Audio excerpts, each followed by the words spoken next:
جيت ريدي وذ مي، اليوم بدنا نعمل ميك اب. اول اشي بتحطوا هذا الاشي اللي بيفصل الراس عن الشعر، بتخبي في المنتج، اسرار بنتاجون هو بيبي.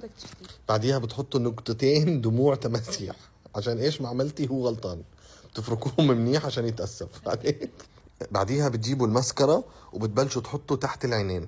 انا بحب ابلش بهاي العين لانه انا تعودت هيك. ليس بعدين بترسموا خطوط بطريقة عشوائية جدا، انا متأكد ما في علم في اللي انت بتعمليه.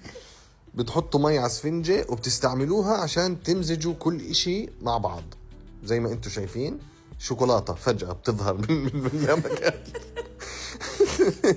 بعدين بتستخدموا نفس منتج الخدود على الشفايف، تسألنيش كيف. وعلى العيون روعة روعة. شو كمان بتعمل فيه بيبا ضافرك؟ خيال، حللتي امه للمنتج يعني. وعلى الخطوة رقم 57 بتجيبوا هذا المنتج، بتفتحوه زي هاي الماسكارا.